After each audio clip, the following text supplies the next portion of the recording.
Say goodbye to confusion and hello to clarity with this one short wonder on arithmetic progression. So, hello everyone, myself Riddhi, your maths teacher from 100 Plus Academy, and today I am going to discuss with you this very important chapter of class 10th arithmetic progression, where I'll discuss with you all the important concepts, important formulas and important questions and PYQs also. Okay, so this lecture will be very helpful for you for your upcoming exam, upcoming half yearly exam or even for board exam also, right? So without any delay, I am going to start. So बहुत ही focused होकर आपको इस lecture को attend करना है, सारी चीजें अच्छे से नोट्स प्रिपेयर करने हैं और कोई भी डाउट आता है वीडियो को पॉज करके 1 से 2 बार आप वापस से देखें, ठीक है। And so the chapter name is arithmetic progression. What is arithmetic progression? बेटा इन सबसे पहले स्टार्ट करने से पहले मैं आप लोगों के साथ डिस्कस कर लेती हूँ कि ये बहुत इंपॉर्टेंट एक लाइन है जो मैं आपके साथ शेयर करना चाहती हूँ। Quality is for more important than quantity.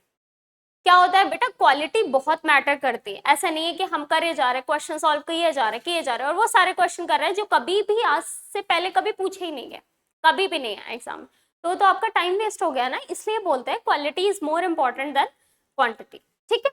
तो अभी वापस लेक्चर स्टार्ट करते हैं। तो सबसे पहले अरिथमेटिक के इंपॉर्टेंट कॉन्सेप्ट के बारे में हम डिस्कस करते हैं कि क्या क्या सारी चीजें होती हैं इस चैप्टर में।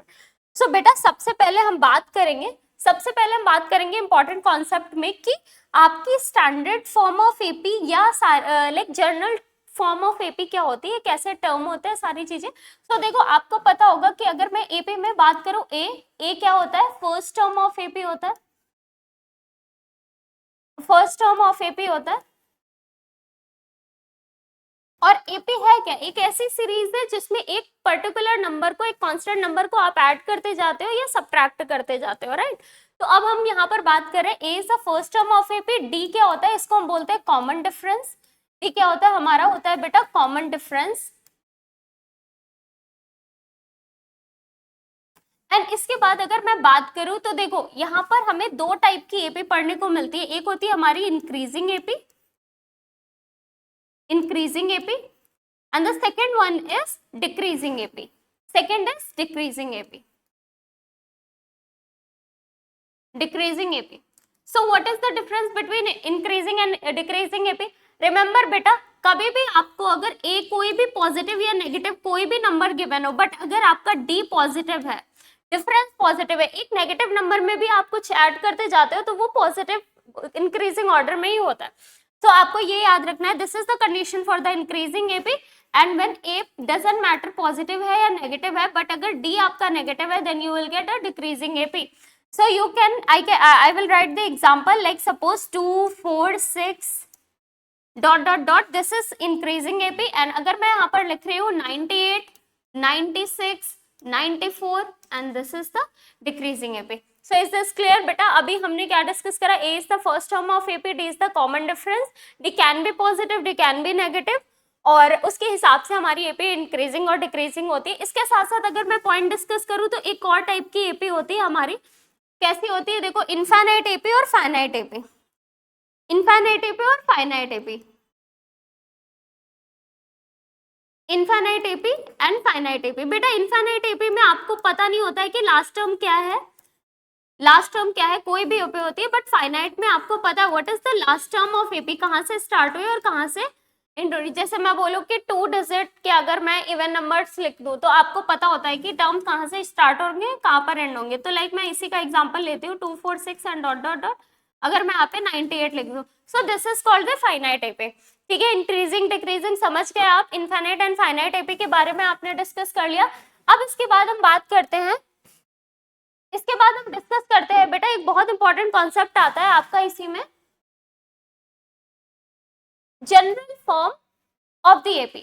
सो देखो बेटा, ए अगर आपके पास फर्स्ट टर्म ऑफ एपी है, आप इसमें कोई भी चीज ऐड करते जा रहे हो, डिफरेंस आप ऐड कर रहे हो, तो ए plus D, a plus 2d, ये आपके टर्म्स आने लगेंगे।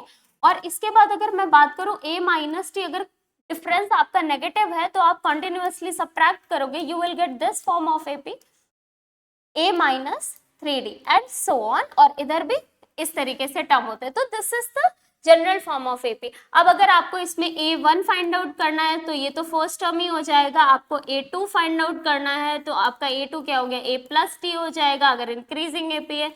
A थर्ड टर्म क्या हो जाएगा, A प्लस 2D। अगर मैं यहाँ पे बात करूँ so this is the first term, this is the second term, this is the third term. Decreasing AP में this is the first term, this is the second term, this is the third term and so on.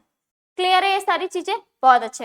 अब बेटा हम यहाँ पर बात करते हैं और चीजें हमें यहाँ पर इंपॉर्टेंट डिस्कस करते हैं, ये हो गया। इसके बाद हम बात करते हैं कि अब जो हम आगे नेक्स्ट फॉर्मूलाज पढ़ने जा रहे हैं इसमें कौन कौन से इंपॉर्टेंट इस चैप्टर में फॉर्मूला है। इस चैप्टर में जो फॉर्मूला है बेटा, सबसे पहले तो आप फाइंड करोगे nth term of AP. nth term of AP, nth term of AP का मतलब होता है कोई भी आपको गिवन एपी है, बहुत कोई भी आपको इनफाइनाइट या फाइनाइट एपी है, उसमें कोई भी नंबर की वैल्यू अगर आपको चाहिए तो वो आप कैसे फाइंड आउट कर सकते हो।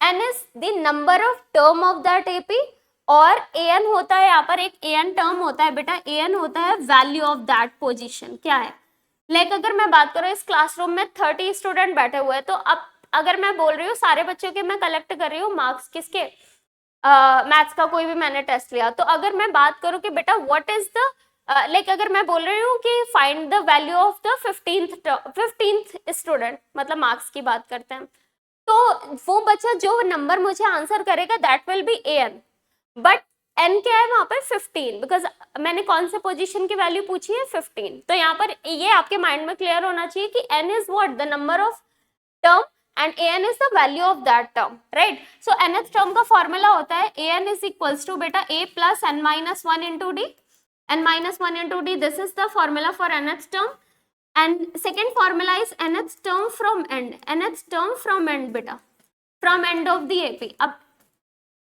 मैम इसका मतलब क्या है बेटा, nth term from end का मतलब होता है जैसे 1 2 3 4 5 से कैसे लिखा हुआ है, बट मैं पूछूं 30 लास्ट से आप पहले 30th नंबर की पोजीशन बताइए, 29th टर्म की पोजीशन बताइए, 8th की बताइए, तो ये क्या हुआ, मैंने लास्ट से आपसे वैल्यूज पूछना स्टार्ट कर दिया। तो अगर ऐसे कभी क्वेश्चन आता है find the 20th term from end of the AP, तो करना कुछ नहीं आपको, बस आपको an इज इक्वल्स टू, अब याद करो जो एपी में अभी देखो यहाँ पर एपी हमारी कैसे होती है, a फिर आपका A1 हो गया, फिर A2 हो गया, फिर A3 हो गया, ये आपके टर्म एपी के। और याद रखना लास्ट फ्रॉम एंड आप फाइनाइट एपी में ही फाइंड आउट कर सकते हो। इनफाइनाइट एपी में जब आपको लास्ट टर्म ही नहीं पता तो आप कैसे फॉर्म कर सकते हो। सो this is for finite AP, finite AP. अब अगर मैं बात करूं यहाँ पे मैंने आपको an दे दिया, तो an will be the first term of AP. अगर मैं लास्ट से डिस्कस कर रही हूँ तो यहाँ पे l minus n minus 1 into D हो जाता है। This is the formula. और डिफरेंस आप स्टार्टिंग से ही फाइंड आउट करते हो, डिफरेंस आप यहाँ पर d जो होता है वो आप a2 माइनस a1 करके ही फाइंड आउट करते हो, ठीक है। अब इसके बाद मैं बात करती हूँ सेकंड फॉर्मूला। सेकंड फॉर्मूला होता है बेटा जब आपको 3 कंसेक्यूटिव टर्म ऑफ एपी दिए होते हैं। क्या दिए होते हैं, 3 consecutive terms of AP. 3 consecutive terms of AP का मतलब होता है, अभी हम आगे क्वेश्चन डिस्कस करेंगे, 3 कंसेक्यूटिव टर्म आपको लगातार जैसे 1 2 3 3 4 5 5 6 7 ऐसे कोई टर्म दे दिए गए और आपसे बोल रहे हैं कि लाइक वो वेरिएबल के फॉर्म में दिए होंगे आपसे और आपको उसमें से वैल्यू बतानी होगी कि व्हाट इज द वैल्यू। तो कौन सा रिलेशन से फॉर्मूला उसकी वैल्यू फाइंड आउट करते हैं, वो होता है आपका बेटा 2b is equals to, b क्या है, सेकेंड टर्म है यहाँ पर a प्लस सी। मैं इसको थोड़ा सा डिटेल में एक्सप्लेन कर देती हूँ। फॉर एग्जाम्पल बेटा, फॉर एग्जाम्पल अगर मैं यहाँ पर आपको ले दे रही हूँ k प्लस 1 और 2k minus 3 are 3 consecutive term of AP, 3 consecutive term of AP, और तो आपको बताना है फाइंड k। तो अब आपको क्या करना है, this will be your b because second number, this is your a, this is your c, और आप वैल्यू सब्स्टिट्यूट करोगे and you will get your answer, ठीक है। इस तरीके से आप इसको सॉल्व कर सकते हो, इधर 3k लिख लो और 3k लिख लो, या फिर आप इधर 4k लिख लो, कोई भी वैल्यू लिख, ठीक है। और इसके बाद अब बात करते हैं, हमारे पास एक बहुत इंपॉर्टेंट कॉन्सेप्ट आता है इसके बाद, मिडिल टर्म ऑफ एपी। क्या होता है बेटा, middle term of AP, middle term of AP. अब देखो स्टैटिस्टिक्स में आपने पढ़ा था middle term of AP, statistics में भी आप मीडियन फाइंड आउट करते थे, वहां पे 2 कंडीशन होती थी, इवन और ऑड की। जब n आपका ऑड हो जाता था और n आपका कैसा होता था, n आपका इवन होता था, n आपका इवन है, अब देखो यहाँ पे एन ऑड की कंडीशन होती है बेटा, एन कैसे फाइंड आउट करोगे, ए एन का फॉर्मूला फाइंड आउट करके। एन कैसे फाइंड आउट करना है आपको, you will use a n is equals to a plus n minus one into d वाला formula, and then you will find out the value of n, और उसके according आप decide करोगे N even है या एन ऑड। फिर क्या हो जाएगा, देखो अगर एन ऑड आता है तो n plus one by second term की वैल्यू फाइंड आउट करनी है, सेकेंड टर्म की वैल्यू आपको बतानी है कि क्या है भाई second n plus one by two. For example अगर मैंने यहाँ पर आपको n की वैल्यू 15 दे दी, तो n की वैल्यू 15 में क्या हो जाएगा, 15 plus 1 by 2 and which is equals to 16 by 2। It means you have to find the eighth term of AP. Eighth term की वैल्यू यानी ए8 की वैल्यू आपको बतानी कि भाई ए8 की वैल्यू क्या आ रही। अब अगर मैं इवन की बात करूं बेटा, तो इवन में अगर मैं कोई भी एग्जांपल ले लेती हूँ, इवन में अगर मैं n is equals to suppose करो, और इवन के लिए कंडीशन क्या होती है, इवन के लिए आपकी कंडीशन होती है n by 2 second term and n by 2 plus 1th term plus 1th term। अब बेटा होता पता है क्या है, देखो जब हम इवन की बात करते हैं तो दो कंसेक्यूटिव नंबर्स हमें मिलता है ना, तो वही वैल्यू हम इस तरीके से फाइंड आउट करेंगे। लेट्स टेक एग्जांपल, सपोज करो आपके पास n इज इक्वल्स टू 16 है, तो this will be 16 by 2 and 16 by 2 plus 1, 16 by 2 plus 1 term. So this will be 8th term and this will be 9th term. 9th term आपने find out कर लिया। अब आपको A8 find out करना है and A9 find out करना है, A9 find out करना है। तो अब आप करेंगे क्या यहाँ पर बेटा, यहाँ पर आपने A8 फाइंड आउट कर लिया, इस वाले फॉर्मूले से आपने A8 की वैल्यू फाइंड आउट कर ली, उसमें डिफरेंस ऐड करोगे, you will get the like you will get the ninth, जो भी नाइन्थ टर्म की वैल्यू, क्योंकि 8 के बाद डिफरेंस ऐड करके ही तो नेक्स्ट वैल्यू आएगी। चलो बहुत अच्छी बात। अच्छा यहाँ पर बेटा मैं आपके साथ एक चीज और डिस्कस करना चाहूंगी, एक चीज ध्यान से सुनो। अगर आपको A9 फाइंड आउट करना है, देखो हमारा फॉर्मूला क्या होता है, फॉर्मूला हमारा होता है an is equals to a plus n minus one into d. तो अब आपको ये चीज समझनी होगी कि देखो यहाँ पर जो n ले रहे हैं, जो d का कोफिशिएंट है ये इससे कम है। अगर आप A9 लिख रहे हो so you will write a plus 9 minus one into D, हो जाएगा क्या a प्लस 8d। तो अब आपको पता है कि आप कोई भी वैल्यू पुट करें, हर बार इतना पूरा फॉर्मूला लिखने की जरूरत नहीं। आपको मैंने बोला A15 फाइंड आउट करो, so you will write a plus 14d। आपको मैंने बोला A70 फाइंड आउट करो, you will write a plus 69d।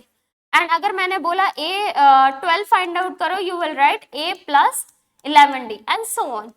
इस तरीके से आप लिख सकते हो, बिकॉज आपको पता है इसमें और इसमें 1 का डिफरेंस होता है। अब इसके बाद मैं अगर नेक्स्ट उसकी बात करूं, तो नेक्स्ट अगर हमें डिस्कस करना है, मिडिल टर्म हमने डिस्कस कर लिया बेटा। मिडिल टर्म के बाद एक आता है sum of n terms of AP, ठीक है, sum of n terms of AP, n terms of AP, sum of n terms of AP. अब sum of n terms of AP में होता क्या है बेटा, देखो यहाँ पर आपको अभी तो एक पर्टिकुलर वैल्यू बतानी थी, अभी मुझे बताना था कि भाई फर्स्ट पोजीशन की वैल्यू क्या है, सेकंड की क्या है, थर्ड की क्या है। अभी आपको फर्स्ट का सम बताना है, फर्स्ट और सेकंड का सम बताना है। थर्ड का सम पूछूं तो फर्स्ट सेकंड थर्ड का सम बताना है। तो अभी टर्म्स का ऐड करना है, तो उसका फॉर्मूला क्या होता है, बहुत सिंपल सी चीज है। देखिए एक फॉर्मूला होता है Sn is equal to, S denote, S किसको रिप्रेजेंट कर रहा है, सम को, और n is the number of term, कितने टर्म आप ऐड कर रहे हो। Sn is equal to n by 2 होता है आपका। इसका डेरिवेशन हमने डिटेल लेक्चर में करा हुआ है अभी, because this is the one shot video, so I can't explain everything here. Proof वगैरह मैं नहीं बता सकती, बट हमारे जो अदर वीडियोस हैं आपको वो मिल जाएंगे प्लेलिस्ट में। जो हमारे पूरे कोर्स के वीडियोस होते हैं उसमें हर एक चीज का फुल डेरिवेशन वगैरह भी है। तो अभी के लिए फॉर्मूला हम डिस्कस करते हैं। तो Sn इज इक्वल्स टू क्या होता है, 2a plus n minus one into d. And इसके बाद अगर मैं बात करूं और इसको और अच्छे से कैसे, मतलब डिफरेंट तरीके से कैसे लिख सकते हैं, अगर आपको सपोज करो लास्ट टर्म गिवन हो, तो मुझे एक बात बताइए, आप इस a को a प्लस a लिख सकते हैं, this is n minus one into d. And again you can write Sn is equals to n by 2। अब listen one thing, this is a but this is what, this is an।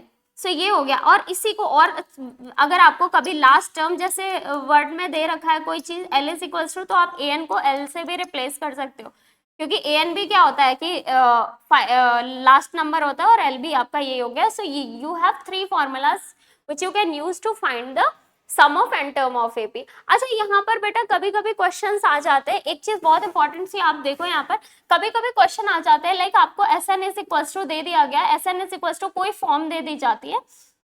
इससे पहले एक चीज सुनो, देखो अगर आपको ए n की कोई स्टैंडर्ड फॉर्म दे रखी है 7n+5, बेटा याद रखना जो nth टर्म होता है वो हमेशा लीनियर फॉर्म में होता है. लीनियर फॉर्म में मतलब उसकी n की डिग्री 1 होती है. एंड अगर जो आपको Sn दिया होता है, Sn होता है वो स्क्वायर के फॉर्म में होता है, n² + 2 इस तरीके से.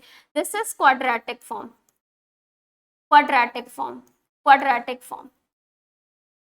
अब ये मैं क्यों बता रही हूँ, मैं इसलिए बता रही बेटा अगर आपको इस तरीके से फॉर्म दे रखी है तो आपको यहाँ से अगर एपी फाइंड आउट करनी है, you have to find AP, तो आप क्या करोगे, n is equal to 1 put करोगे, आपके पास फर्स्ट टर्म आ जाएगा. n2 पुट करोगे यू विल गेट a2, आप 3 पुट करोगे you will get the third term of AP. So यहाँ पर बिकॉज ये nth टर्म की फॉर्म है तो आपके पास ये सारी वैल्यूज फटाफट मिल जाएंगी and you can form the AP.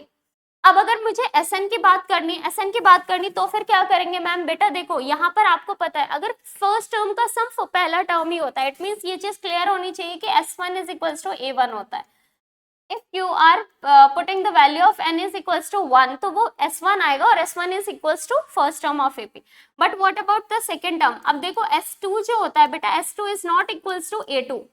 S2 is what, S2 is A1 + A2, S2 is A1 + A2. So क्या करोगे यहाँ पर, अब आपको पता है वैल्यू बतानी है आपको, A2 की वैल्यू, सेकंड टर्म की वैल्यू, तो S1 मतलब S2 हो गया. ये S2 की वैल्यू आपने अभी फाइंड आउट करी, n इज इक्वल टू जब आपने 2 पुट करा, n इज इक्वल टू जब आपने 2 पुट करा तो आपके पास S2 की वैल्यू आ गई. A1 आपको ऑलरेडी पता है, A2 की वैल्यू आप यहाँ से फाइंड आउट कर लोगे. A2 क्या हो जाएगा, S2 - A1.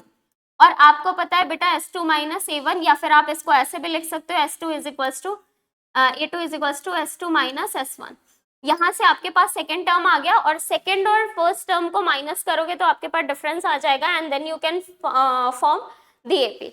ठीक है, इसके बाद थर्ड आता है एक बहुत important concept, selection of term of AP. क्या आता है बेटा, selection, selection of terms of AP, terms of AP. अब इसका क्या मतलब है मैम, बेटा इसके भी क्वेश्चंस आपके लॉन्ग में आ जाते हैं. कैसे क्वेश्चंस आते हैं, अब यहाँ पर आपको बोला जाएगा कि like there are you just divide 56 in 4 parts and the parts are in AP. एंड आपको आ गया 64 को आपको डिवाइड करना है कुछ 3 पार्ट्स में और वो पार्ट्स एपी में बिलोंग करते हो. तो आप वो पार्ट्स जो आप डिस्कस करोगे, वो जो आप पार्ट लेट करोगे वो एपी में होने चाहिए. तो आप रैंडम कोई भी पार्ट नहीं ले लोगे, उनके बीच का डिफरेंस कांस्टेंट होना, सेम होना चाहिए, मतलब सेम होना चाहिए. तो अब यहाँ पर अगर मैं बात करूँ तो देखो अभी मैंने आपको एक जनरल फॉर्म बताई थी a - a + t, और ये क्या हुआ हमारे पास a + 2d, a + 2d and a + 3d भी मैं यहाँ पर लिख देती हूँ, a + 3d and so on. और यहाँ पर मैं बात करूँ तो a - t, a - 2d और a - 3d. ठीक है, अब यहाँ पर एक चीज ध्यान से सुनो बेटा, अगर आपको क्या फाइंड आउट करना है, if you want to find, if you want to find what, मैं यहाँ पर लिख देती हूँ आपको नंबर ऑफ टर्म कितने चाहिए और इधर उनका कॉमन डिफरेंस क्या होगा, ये बहुत इंपॉर्टेंट चीज होती है, कॉमन डिफरेंस. यहाँ पर वो टर्म्स क्या होंगे ये मैं लिख देती हूँ, और यहाँ पर कितने नंबर ऑफ टर्म आपको चाहिए, नंबर ऑफ टर्म्स की हम बात करते हैं, नंबर ऑफ टर्म की. तो अब मैं 3 और 4 ही नंबर ऑफ टर्म्स आते हैं बेटा, वो मैं लिख देती हूँ. और इसके आगे जब भी होगा, आपने एक बार कॉन्सेप्ट समझ लिया तो आगे के क्वेश्चन आप आराम से कर सकते हो. If you have to find 3 number of term which is odd, remember this is odd. Odd number of term अगर फाइंड आउट करने हो तो क्या कंडीशन होती है, और even number of term find out करने हो देन क्या होता है. अब एक चीज देखो, अगर मैं बात करूं यहाँ से ऑड नंबर ऑफ टर्म की, अगर आपको फाइंड आउट करना है तो एक तो मैंने ये ले लिया, अगर आपको 3 चाहिए. अब एक आपने इंक्रीजिंग एपी का टर्म ले लिया, एक डिक्रीजिंग, क्योंकि बैलेंस करके चलना है आपको, दोनों इंक्रीजिंग और डिक्रीजिंग एपी के टर्म लेना है. ऐसा नहीं है कि सिर्फ आपने इंक्रीजिंग ले लिया और ऐसा नहीं है सिर्फ आपने डिक्रीजिंग एपी के टर्म्स ले लिए.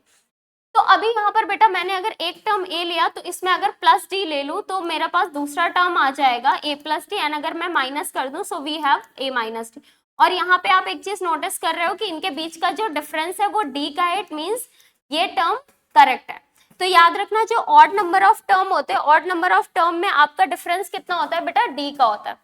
एंड अगर मैं बात करूं इवन में, अच्छा इवन में एक चीज देखना बेटा, इवन नंबर ऑफ टर्म अगर मैं ले रही हूँ और मैं अगर इसी 3 टर्म को कंसीडर करके एक ऐड कर दूं, तो अगर मैं पॉजिटिव में ऐड करूंगी तो इंक्रीजिंग का एक ज्यादा हो गया, अगर मैं ए माइनस कर डी माइनस कर रही हूँ तो डिक्रीजिंग का, तो अभी प्रॉब्लम आ गई। तो हमने क्या सोचा, हमने ये सोचा कि हम ना थोड़ी देर के लिए ये ए को हटा देते हैं, यहाँ से रिप्लेस करते हैं एंड देन फिर हम डिस्कस करते हैं। तो मैंने कहा ओके ये तो अभी सही हो गया, a minus d a plus d, और फिर इधर हमारे ए प्लस 2d आ गया और इधर हमारे पास ए माइनस 2d हो गया। बट फिर हमने ऑब्जर्व करा कि भाई देखो ए से ए माइनस डी से ए प्लस डी के बीच में डिफरेंस कितना है, 2d का, बट इसके बीच में d का डिफरेंस है, इसके बीच में d का डिफरेंस है, तो ये तो गलत हो गया क्योंकि एपी के टर्म है तो कांस्टेंट डिफरेंस होना चाहिए। तो हमने फिर देखा ठीक है चलो फिर ये गलत है हमारे पास, तो अभी हमने क्या सोचा, हम 2d के डिफरेंस वाले टर्म ले रहे हैं। 2d के डिफरेंस मतलब ये, और इधर माइनस 2d करोगे तो दिस, और इधर माइनस 2d करोगे so this. So I right here a minus, I right here a minus 3d, a minus d, a plus d, a plus 3d।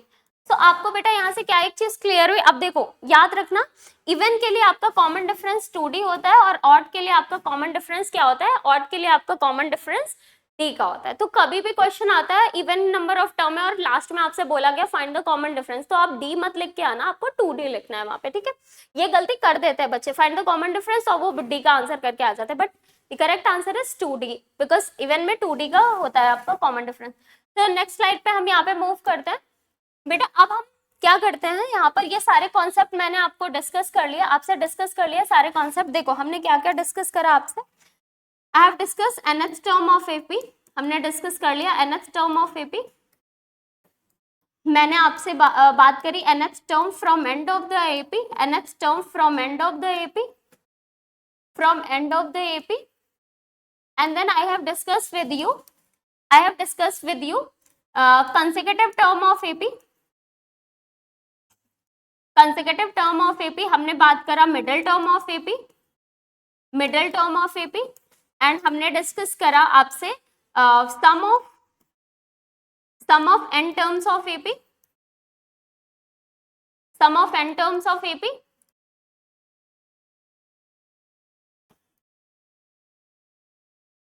And then उसके बाद हमने बात करी कि selection of term, selection of terms of AP. इससे बाहर question कहीं से नहीं आएगा, बस ये आपके जो 6 पॉइंट्स हैं ये आपको अच्छे से प्रिपेयर होने चाहिए कि क्वेश्चंस बहुत सारे करने हैं जो हम आगे डिस्कस भी करेंगे, ठीक है।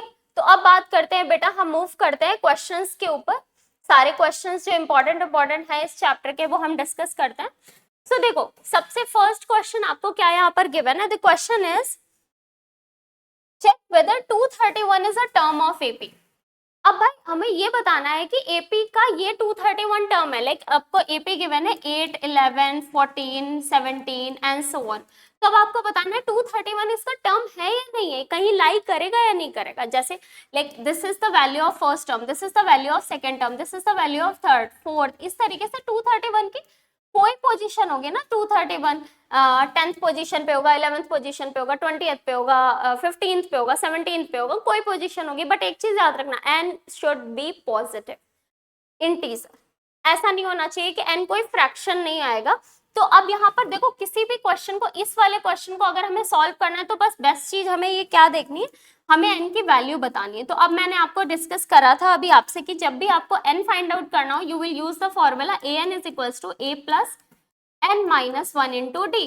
क्यों? क्योंकि आप बेटा एक चीज देख रहे हो, आपको यहाँ पर an की वैल्यू गिवन है, क्योंकि हमें 231 की पोजीशन ही, तो अगर मैं 231 लिखूंगी तो n की वैल्यू आ जाएगी कि भाई ये नंबर कौन से पोजीशन पे, if this number will lie in this AP, right. So हमने an 231 हमें गिवन है और हमारे पास n हमें फाइंड आउट करना है, और हमें a एपी में क्या दिया हुआ है, the first term of AP, and d क्या दे रखा है हमारे पास 11 minus 8 which is equals to कितना हो जाएगा आपके पास, ये आपके पास आ गया 3, ठीक है। सो d इज इक्वल्स टू आपके पास क्या आ गया 3, an ये है।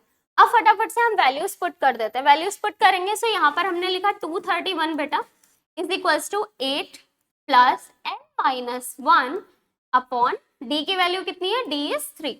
सो अब मैंने 231 माइनस 8 ट्रांसपोज करा is equals to n minus 1 into 3 and this is when you will subtract this, तो ये आ जाएगा 223 अपॉन 3 बिकॉज ये 3 डिनोमिनेटर में आ जाएगा is equals to n minus 1 and 223 upon 3 plus 1 is equals to n which is equals to 226 upon 3।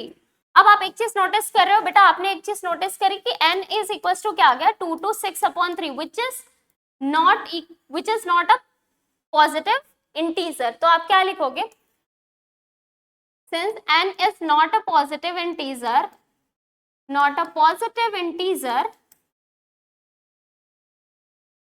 then 231 will not lie,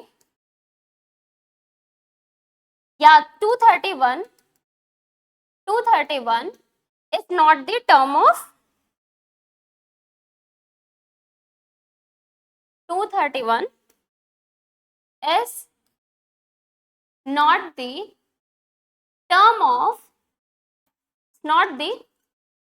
term of given AP। ये हो गया हमारे पास गिवन ए पे। नेक्स्ट क्वेश्चन की तरफ मूव करते हैं। हमें देखो दे रखा है यहाँ पर लिखा हुआ है for what value of k plus 9 2k minus 1 2k plus 7 आपको k की वैल्यू बतानी है। और लिसन यहाँ पर देखो आपको कंसेक्यूटिव टर्म की वैल्यू दे, ये बोल रखा है कि ये कंसेक्यूटिव टर्म है। तो अब यहाँ पर कंसेक्यूटिव टर्म के लिए मैंने आपको 2b is equals to a plus c का कॉन्सेप्ट बताया था एंड आई टोल्ड यू कि this is your first term, this is your second and this is your third term. So हम यहाँ पर वैल्यूज पुट कर देते हैं, 2 ब्रैकेट में 2k minus 1 is equals to ये आपके पास आ जाएगा k प्लस 9 प्लस ये हो जाएगा 2k plus 7 which is equals to 4k minus 2 is equals to ये हो जाएगा आपके पास 3k प्लस 16 एंड ये हो जाएगा 4k minus 3k and this is 16 plus 2 so k is equals to आपके पास 18 आ गया and this is your answer. तो आपने कॉन्सेप्ट का यूज किया, आपने फटाफट से आंसर फाइंड आउट, और सारे क्वेश्चन जो भी कंसेक्यूटिव टर्म के गिवन होते हैं वो इसी से आप डायरेक्टली सॉल्व कर सकते हो। ये आपका 2 मार्क में या फिर एमसीक्यू में आता है क्वेश्चन, कभी कभी सब्जेक्टिव में मतलब आ जाता है 2 मार्क में। Find the middle term of AP. Find the middle term of AP का मतलब है कि आपको इस एपी का मिडिल टर्म बताना है बेटा। अब मिडिल टर्म के लिए मैंने आपको बताया था सबसे पहले तो हमें n फाइंड आउट करना होगा कि भाई नंबर ऑड है या फिर इवन है बेटे। सो अगर मैं अब यूज करूं a plus n minus 1 into D का कॉन्सेप्ट, आप मुझे एक बात बताओ, अगर मैं ये वाला कॉन्सेप्ट यूज करती हूँ मैं फाइंड आउट कर सकती हूँ। अब देखो an हमें क्या गिवन है, मैं और साइड में लिख लेती हूँ बेटा, हमें an गिवन है 216। an इज व्हाट, मैंने बोला था last time, a is equals to आपको 6 दे रखा है एंड आपको d इज इक्वल्स टू कितना दे रखा है, यहाँ पर आपको 13 माइनस ये 6 दिया हुआ है, तो आपके पास d क्या आ गया 7। ठीक है, अब इसके बाद अगर मैं बात करूं तो हमें यहाँ पर वैल्यूज पुट करनी और फाइंड आउट करना है। तो अगर मैं यहाँ पर लिखूंगी 216 is equals to 6 plus 7 minus 1 into 7, so ये हो जाएगा 216 minus 6 is equals to n minus 1 into 7 and this is 210 upon 7 n is equals to यहाँ पर n minus 1 and this cancel, this will be 30 is equals to n minus 1 and n is equals to 31 which is odd number of term। अब odd number of term के लिए मैंने आपको condition बताई है। odd number of term के लिए condition क्या हो जाएगी, n जब आपके पास odd होता है तो मैंने आपको बताया कि n plus 1 by second term आपको फाइंड आउट करना है which is 31 plus 1 upon 2 and ये हो जाएगा आपके पास 32 by 2।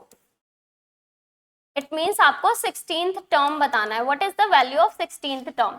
16th टर्म मीन्स आपको A16 which is A plus 15D, मैंने अभी आपको बताया था। A6 दे रखा था हमें, A6 था ना, हाँ 15 इंटू D हमारे पास कितना था 7 था, 6 प्लस 105 और ये हो जाएगा आपके पास कितना 111। सो ये दिस इज योर आंसर बेटा, दिस इज योर आंसर। आपको मिडिल टर्म ऑफ एपी के लिए पहले आपने n फाइंड आउट कर लिया एंड देन फिर आपने एन इवन है और उसके हिसाब से कंडीशन लगा के आप वो पर्टिकुलर टर्म आपने फाइंड आउट कर लिया, ठीक है, बहुत अच्छे। Now come to the next question. Next question is find the sixth term of from the end of the AP. अब देखो sixth term from the end of the AP बोला है इन्होंने, तो बेटा आपने पहले एपी यहाँ पर मैंने नोट डाउन कर ली 14, 11 एंड देन -40 -40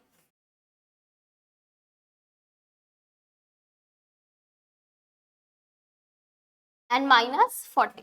अब यहाँ पर देखो मैंने आपको सबसे पहले L क्या दे रखा है -40, A क्या है बेटा आपके पास 70, A मतलब A की कोई जरूरत नहीं वहां पर, चलो लिख लेते हैं A1 क्या है, A2 क्या है, क्योंकि D मैंने आपको बोला था A से, तो D कितना आ जाएगा 14 - 17 विच इज -3। और आपके पास यहाँ पर फॉर्मूला बस सारी चीजें दे रखी है ना, D भी आपने फाइंड आउट कर लिया, आपने ये भी लिख लिया, तो आप यहाँ पर बात करते हैं an इज इक्वल्स टू, अब आपको फाइंड आउट क्या करना है सिक्स टर्म, यानी n की वैल्यू क्या है 6, तो an इज इक्वल्स टू हमने formula l - n - 1 into D आपसे डिस्कस करा था।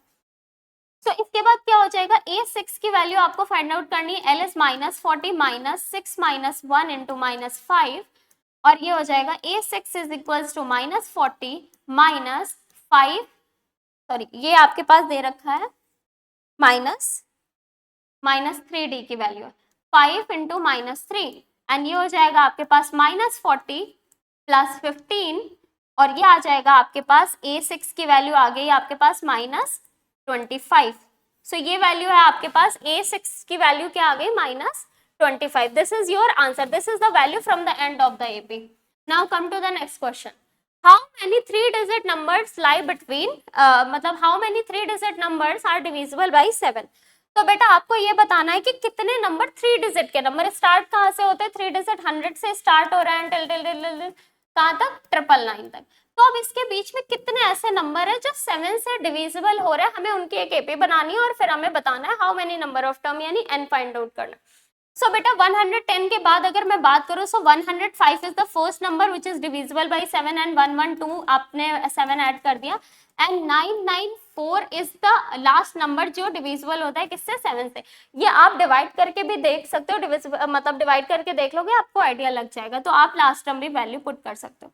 अब यहाँ पर अगर मैं बात करूँ, so we have 105 which is A and we have D which is 7, and then हमारे पास an की वैल्यू भी दे रखी है 994, एंड हमें बताना है n की वैल्यू। So again I will use the same formula, an is equals to a plus n minus 1 into D.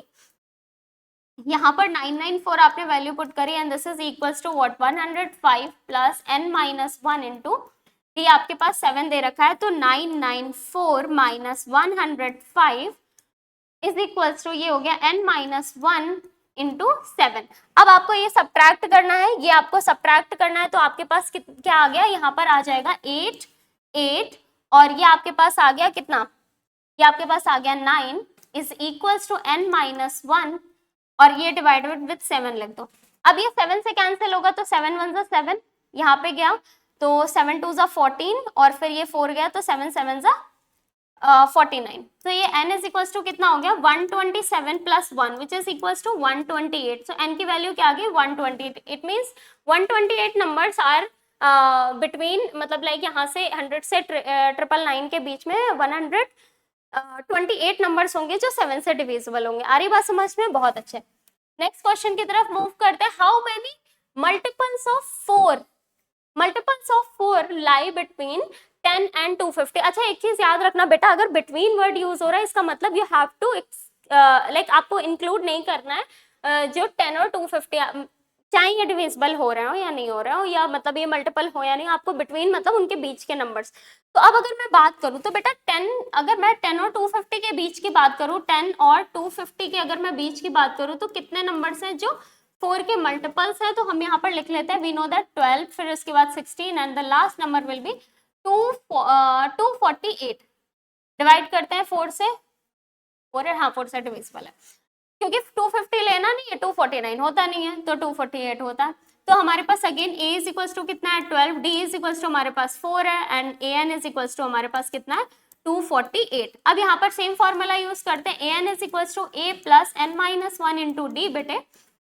Now I write here 248 is equals to a कितना है हमारे पास 12 प्लस यहाँ पर आ जाएगा हमारे पास कितना n हमें फाइंड आउट करना है, एंड d हमारे पास ये 4 हो गया बेटा, 248 minus 12 is equals to n minus 1 divided with 4 आप करोगे, ठीक है, एंड ये आप सब्ट्रैक्ट करोगे तो कितना होगा 6 2, और ये आपके पास आ गया कितना n माइनस, मतलब ये 4 से आपने इसको डिवाइड कर दिया, ठीक है, n माइनस 1 की मैंने स्टेप एक में डायरेक्टली कर दिया, डिवाइडेड विथ 4 करो आप। अब यहाँ पर आप करोगे तो क्या वैल्यू आ जाएगी, ये हो जाएगा 2 5 और फिर 2 9 हो गया, और फिर ये हो जाएगा n minus 1 is equals to 59 plus 1 it means 60।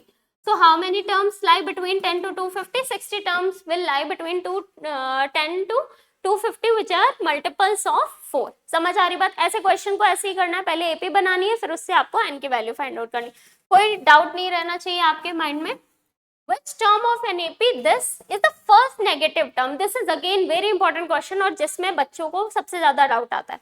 अच्छा एक बात बताओ बेटा, आप मुझे एक चीज समझाइए, अगर मैं नेगेटिव टर्म की बात कर रही हूँ तो नेगेटिव टर्म से क्या मतलब है? नेगेटिव टर्म मतलब लेस देन जीरो ना, इट मींस जो वैल्यू ऑफ दैट नंबर की लाइक हमारी कुछ एपी, एक चीज याद रखना, नेगेटिव कब मिलेगा? जब डिक्रीजिंग एपी होगी। You can see decreasing AP. अब डिक्रीजिंग एपी कहीं ना कहीं जाके नेगेटिव होना शुरू हो जाएगी, वो पहला नंबर हमें बताना है। अब वो पहला नंबर कैसे आएगा बेटा? First number means that number will be less than zero, ठीक है। तो हमें यहाँ पर कंडीशन क्या लिखनी है? Will write a n should be less than zero. अब ए एन की वैल्यू क्या होती है? A plus n minus 1 into d which is less than zero. अब यहाँ पर एक चीज बहुत ध्यान से सुनना, सबसे पहले मैं साइड में लिख लेती हूँ ए इज इक्वल्स टू 53 और डी इज इक्वल्स टू आपके पास कितना आ गया? डी जल्दी से बताओ यहाँ पे कितना आ गया आपके पास? आपने लिखा 48 minus 53 which is minus 5। D is equals to आपके पास क्या आ गया? माइनस, देखो डिफरेंस नेगेटिव है तभी आ रहा है, और यहाँ पर आपके पास हाँ बस इतना ही, ठीक है। So 53 plus n minus 1 into minus 5 which is less than 0। अब बेटा 53 minus 5n plus 5 which is less than 0। अब देखो यहाँ पर ये आ गया आपके पास 53, हाँ ठीक है। अब 5n को ट्रांसपोज कर दो तो क्या हो जाएगा? 53 plus 5 is less than 5n, तो ये हो गया 58 is less than 5n। बेटा 58 is less than 5n का मतलब होता है ना 5n is greater than 58, और अगर मैं डिवाइड करूं तो n is greater than 58 by 5 which is 11.6। अब n is, देखो यहाँ पर क्या समझ आया कि n is greater than 11.6। अब बेटा हमने आपको बताया था कि n एक पॉजिटिव इंटीजर होगा। n क्या होगा? n एक पॉजिटिव इंटीजर होगा, मतलब डेसिमल वाले नंबर नहीं आते हैं उसमें। तो इसके बाद इसकी देखो ग्रेटर है, इससे ग्रेटर है, तो 11.6 का नेक्स्ट पॉजिटिव नंबर क्या हो जाएगा? वो हो जाएगा आपका positive integer means n is equals to 12। जो आपके पास first when n is equals to 12, when n is equals to 12 then आपके पास क्या होगा? n is equals to 12, तो हम चेक करके देख लेते हैं, a12 फाइंड आउट करते हैं। a12 में क्या हो जाएगा? a प्लस 11d हो जाएगा, और यहाँ पर अगर मैं वैल्यू पुट करूँ, a क्या था हमारे पास? 53 था, और प्लस 11 इंटू डी हमारे पास क्या था? माइनस, शायद हमारे 5 था, अच्छा माइनस 5 था। अगर मैं बात करूँ तो 53 और ये हो जाएगा माइनस 55, देखो माइनस 2 आ रहा है। So this will be the first, this will be the first negative term of AP, जो कि आपने प्रूव भी कर दिया। अब चलो हम यहाँ पर नेक्स्ट क्वेश्चन डिस्कस करते हैं। This is the very important question जो हमने आपसे कॉन्सेप्ट में डिस्कस करा था कि जब आपको स्टैंडर्ड फॉर्म दी होती है उससे आप एपी कैसे फाइंड आउट करते हो और कोई भी टर्म कैसे निकालते हो। शायद मेरे करने से पहले आप लोग इस क्वेश्चन को सॉल्व कर लो अगर आपको कॉन्सेप्ट क्लियर था। तो हमने सबसे पहले लिखा ए एन, देखो क्वेश्चन पढ़ देती हूँ मैं। If the nth term of AP of a progression 4n minus 10, then आपको फर्स्ट टर्म बताना है, डिफरेंस बताना है, 16th टर्म बताना है। तो अब आप देखो 4n माइनस 10 कितना है? 4n माइनस 10, यहाँ पर आपने a1 पुट करा, मैंने बोला था ना n पुट करोगे, n is equals to 1 put करोगे तो आपको फर्स्ट टर्म ऑफ एपी मिल जाएगा, जो कि फर्स्ट पार्ट का आंसर भी हो जाएगा। सो दिस इज 4 ब्रैकेट में 1 माइनस 10 विच इज माइनस 6। तो a1 की वैल्यू क्या आ गई भाई? माइनस 6 आ गई। अब मैम कॉमन डिफरेंस के लिए तो हमें n इज इक्वल्स टू 2 भी पुट करना पड़ेगा, क्योंकि a2 माइनस a1 से ही क्वेश्चन सॉल्व होता है। तो 4 इंटू 2 माइनस 10। अब यहाँ पर मैं अगर बात करूँ तो 8 minus 10 which is equals to minus 2। So a2 की जो वैल्यू आ गई वो आ गई आपके पास माइनस 2। अब अगर मैं आपसे डिफरेंस की बात करूँ तो आप बोलोगे मैम a2 माइनस a1 हम कर लेते हैं जल्दी से, तो मैं लिखूंगी minus 2 -6 and this is because आप देख रहे हो -6 से -2 हो रहा है, इट मींस एपी जो हमारी है वो इंक्रीजिंग ऑर्डर में है। तो आप देख लेते हैं यहाँ पर क्या आ जाएगा, -2 + 6 which is equals to 4, positive 4। तो डी आपका 4 आ गया। अब बेटा A16 के लिए क्या मैं पूरा वो फॉर्मूला लगाऊं? नहीं, मेरे पास an इज इक्वल्स टू दे रखा है, an is equals to 4n - 10 दिया हुआ है। मैं यहाँ पर ही A16 की वैल्यू फाइंड आउट कर लेती हूँ and this is the answer of the third part. 4 into आपके पास यहाँ पर 16 पुट करो -10 और आप यहाँ पे क्या करोगे 64 - 10 ये आपके पास आ गया। ठीक है, तो ये आपके पास A16 की वैल्यू आ गई। आपके पास ये वैल्यू आ गई। आप जल्दी से यहाँ पे क्या कर दो, this is your answer. 54 is the value of 16th term of AP. ठीक है, ये आपके पास आ गया। आपने बस an जो हमें दे रखा था 4n - 10 उसकी जगह पे आपने वैल्यू पुट कर दी। और अब बात करते हैं sum of first and natural odd and even. Ma'am ये क्या है, आपने बता तो दिया सम वाला टॉपिक, बट बेटा मैं कुछ ना शॉर्ट ट्रिक्स आपसे डिस्कस करना चाहती हूँ। शॉर्ट ट्रिक क्यों? क्योंकि बेटा होता क्या है, एमसीक्यू क्वेश्चंस में आपको जरूरी नहीं पूरा डिटेल में सॉल्व कर, एमसीक्यू का एक्सप्लेनेशन कोई नहीं देखने वाला, और आपने करा भी तो आपको मिलेगा तो 1 नंबर ही। तो क्यों ना हम थोड़ा सा जल्दी, जहां भी सेव हो सकता है आपको टाइम सेव करना है एग्जाम में। तो आपने देखो सम ऑफ, अगर मैं नेचुरल नंबर्स के सम की बात कर रही हूँ, नेचुरल नंबर्स के सम की, फॉर नेचुरल नंबर अगर फर्स्ट नेचुरल नंबर्स यहाँ पे याद रखना, फर्स्ट है 1 2 3 4 5, 1 से स्टार्ट होने चाहिए, ऐसा नहीं मिड ऑफ द एपी कहीं से शुरू हो गया, नहीं। फर्स्ट एंड नेचुरल नंबर्स की बात करूँ तो इसके लिए एसएन का फॉर्मूला होता है बेटा n+1/2।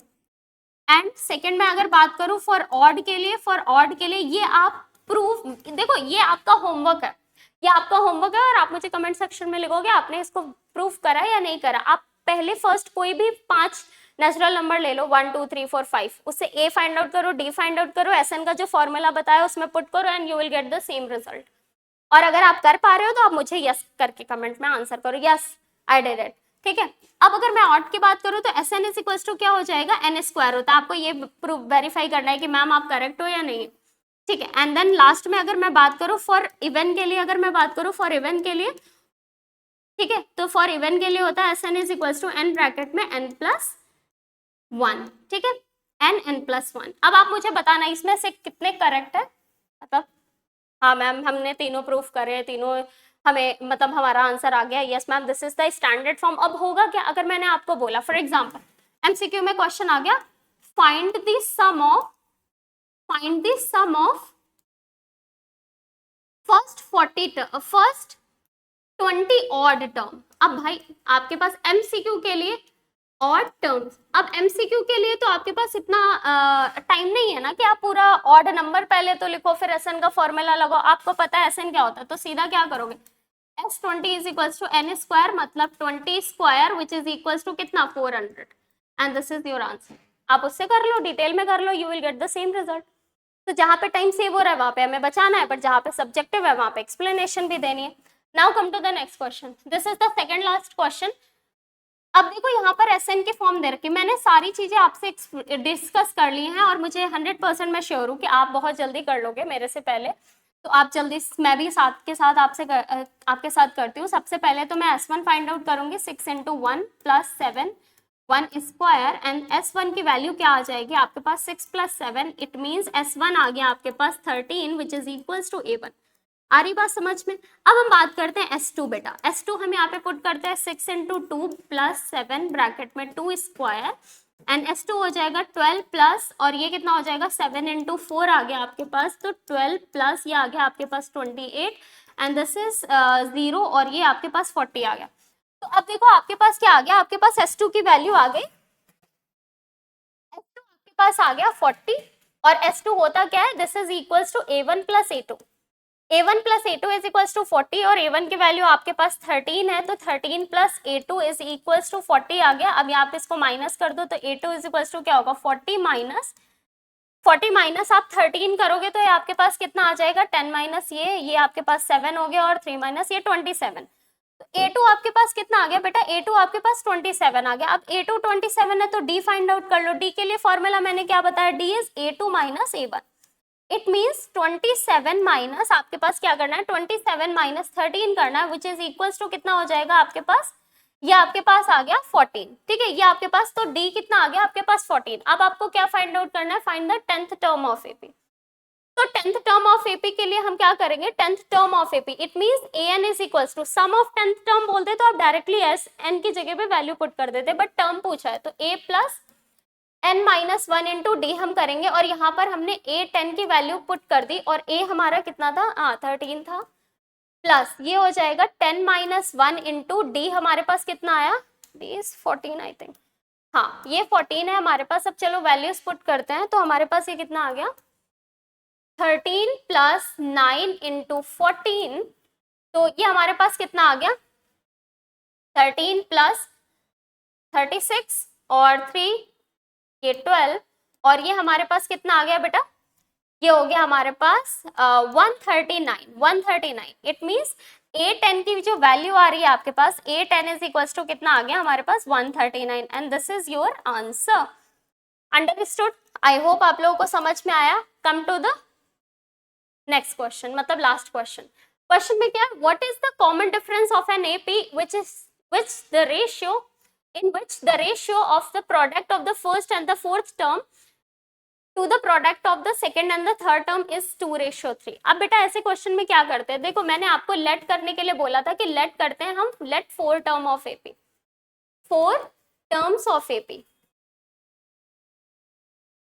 4 टर्म्स ऑफ एपी, मैंने आपको क्या बोला, a माइनस 3d, यही ऑर्डर लिखोगे, a minus D, a plus d और a प्लस 3d। अब आपको क्या करना है, this is your first term, second, third, fourth, first और फोर्थ का, सेकेंड और थर्ड का जो रेशियो है, तो हमने यहाँ पर कंडीशन बना ली, a minus 3d, a minus a plus 3d upon ये हमारे पास आया a प्लस d, और ये हमारे पास आया a माइनस 3d का जो रेशियो है, this is 2:3।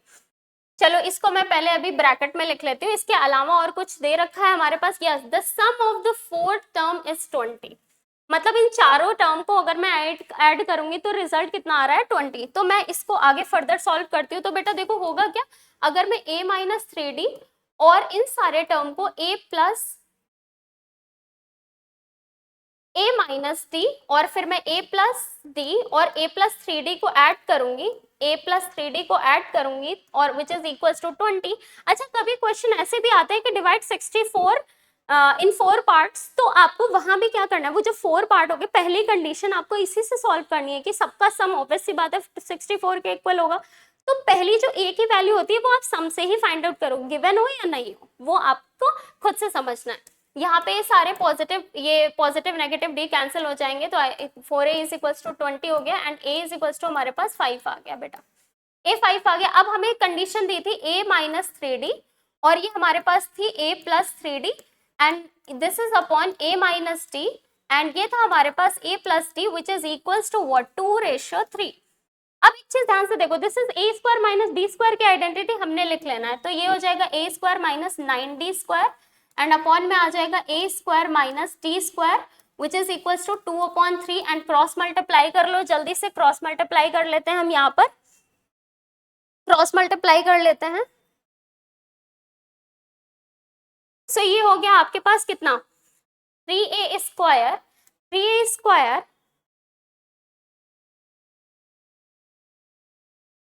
3a square minus 27d square is equals to 2a square minus 2d square. बेटा ट्रांसपोज करते हैं वैल्यू को, तो 3a square minus 2a square is equals to 27d square minus 2d square, and ये हो गया a square is equals to 25d square, and आपको पता है कि a स्क्वायर a कितना था, 5 था, तो ये भी क्या हो जाएगा, 5 square is equals to 25d square, and this is 25 is equals to 25d square, and then d square is equals to 1, and you can see your answer is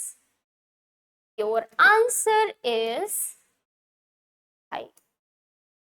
d is equals to plus minus 1. Is this our answer? Yes ma'am, answer आ गया, but लेकिन रुको बेटा, हमने कौन सा term consider कर रहे थे, इवन ना, और इवन में कंडीशन क्या बताई थी, 2d, so this is not the answer, so 2d will be plus minus 2 से मल्टीप्लाई कर दो, this is your final answer. तो एग्जाम में आप ये गलती मत करके आना, समझ आ रही बात। सो आई होप आपको ये सारे क्वेश्चन अच्छे से क्लियर हो गए होंगे, जितने क्वेश्चन हमने आज के लेक्चर में डिस्कस करे, और ये बहुत इंपॉर्टेंट सारे क्वेश्चंस थे टू बिल्ड योर फाउंडेशन, मतलब आपका जो फंडामेंटल्स को स्ट्रॉन्ग करने के लिए ये सारे क्वेश्चन इतने इंपॉर्टेंट है। आप पहले इन क्वेश्चंस को बार बार से सॉल्व करो जब तक आप कॉन्फिडेंट फील नहीं करते, और जब आपको ऐसा लगने लगे now you are able to solve, then you will watch my second video of the same topic, जिसमें हम डिस्कस करेंगे सारे इंपॉर्टेंट पीवाईक्यूज। और पीवाईक्यूज को जब आप सॉल्व करोगे ना, तब आपको 100% श्योर हो जाओगे आप इस चैप्टर से रिलेटेड। तो आपको क्या करना है, सबसे फर्स्ट काम है आपको इसको बहुत अच्छे से सारे क्वेश्चंस को सॉल्व करो, कॉन्सेप्ट के नोट्स बनाओ, फॉर्मूला लिखो, उनको रिवाइज करो बहुत बारी। एंड दिस वीडियो आप you can share with your parents, और जिनको भी हेल्प चाहिए इस चैप्टर में, जिनको भी थोड़ी सी भी प्रॉब्लम आ रही है, you can share with them. And आज के लिए इतना ही, और you just like and subscribe our channel, and see you in the next video. Thank you.